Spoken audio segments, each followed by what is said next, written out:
Okay, good day sa inyo lahat. Ang video na ito ay tungkol sa investment journey ko for the past 3 years. So, ise-share ko dito yung aking objectives. Number one is yung siyempre ang magbigay ng simple technique para sa investing.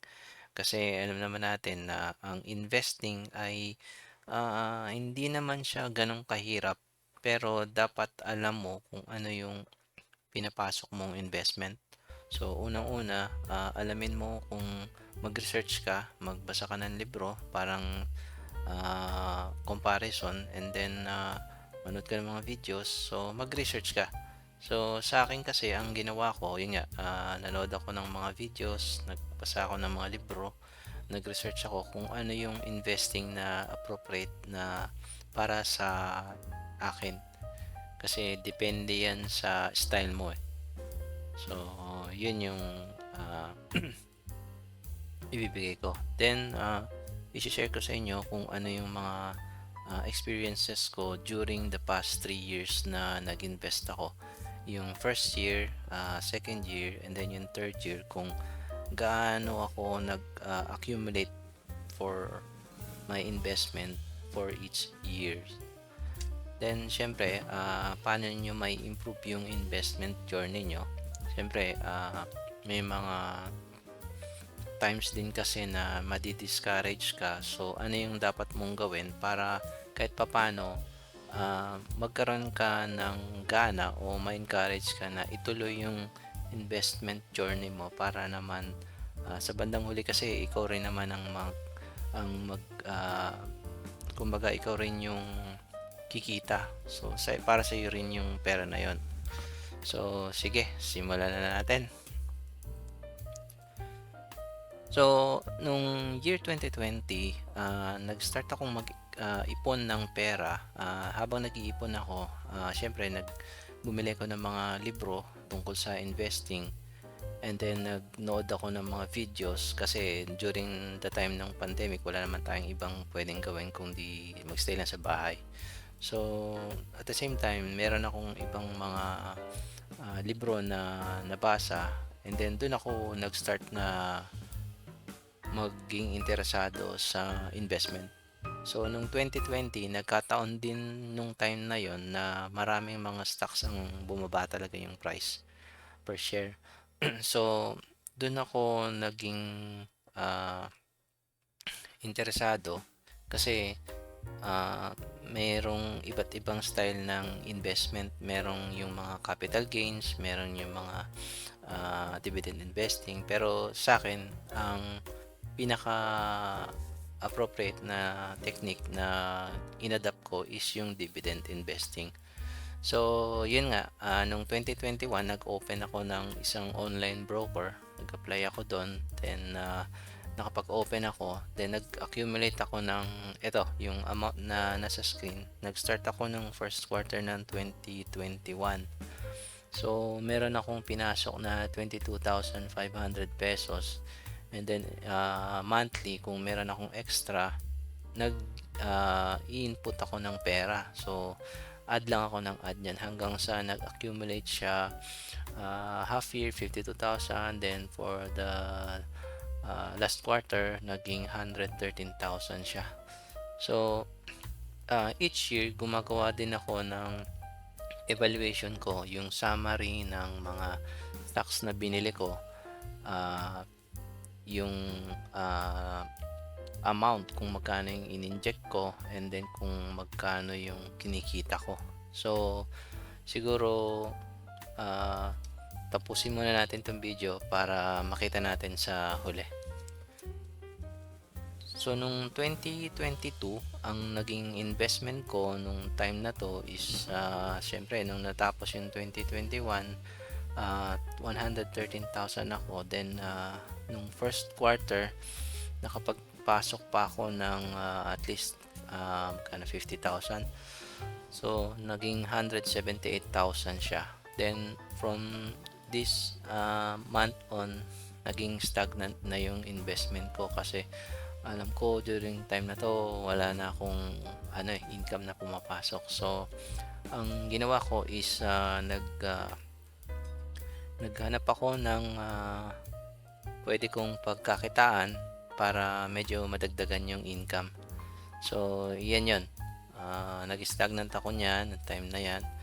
Then, for the last quarter ng 2022, kahit papaano nakapag-inject pa rin ako ng konting amount, naging 215,000. So, nung 2023, ito na ngayon yung, investment ko. So, nagkaroon ako ng, 225,000 nung first quarter ng 2023. Then nadagdagan din siya ng, 238,000.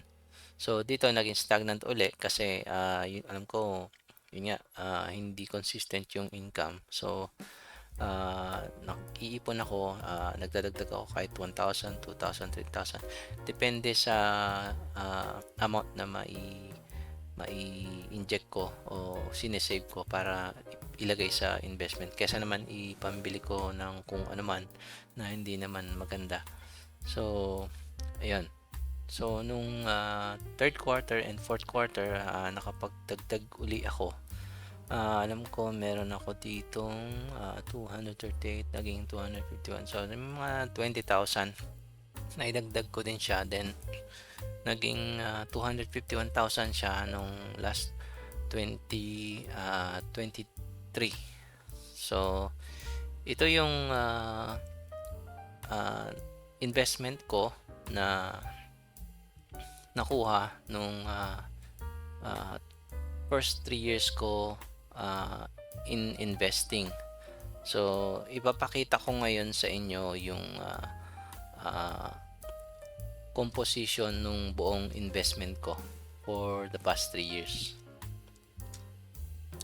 So, yun nga, as I mentioned before, ang technique ko is dividend investing. So, itong nasa screen, pinapakita ko sa inyo yung composition kung ano yung hawak ko as of this date na mga shares.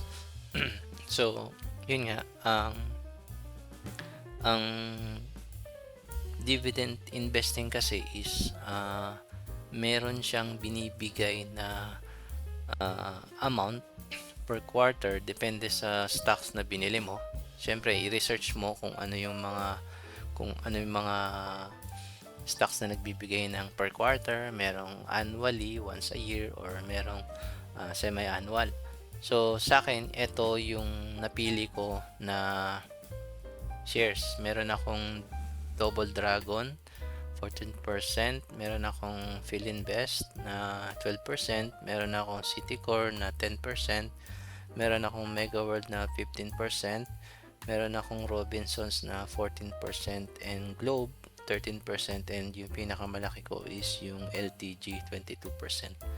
So, ito yung total ng, dividends ko na hawak sa ngayon at, meron din tong corresponding, amount.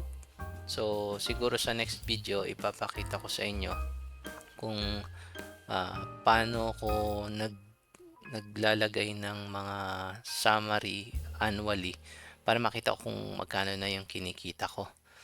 So, para sa akin kung akong tatanungin niyo, kung ano yung kaya niyong gawin kahit gaano kalaki o kalit yung kinikita niyo, magtabi kayo ng konti para ipon. Gano'n din naman kasi kung mag-iimbest or mag-iipon, eh.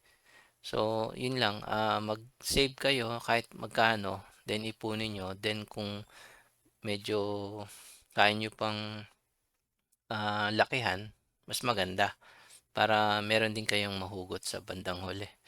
So, yung ginagawa ko na para hindi ako ma-discourage is yun nga, yung sa susunod na video ipapakita ko yung, per quarter na kinikita nung investment ko at yung annually na nakukuha ko dun sa corresponding stocks na binili ko. So, makikita nyo doon sa next video yung kung gaano kalaki ba yung nakita ko sa Double Dragon, sa Philinvest, sa Citicorp, sa Megaroot, and so on. Then kung magkano na yung, yield ko as of to date para mai-compare natin kung gaano kalaki ba yung in-increase ko simula nung nag-start ako ng year 2021 hanggang sa 2024. So sige, sana nakatulong ako, ah, sa susunod na video uli. Thank you.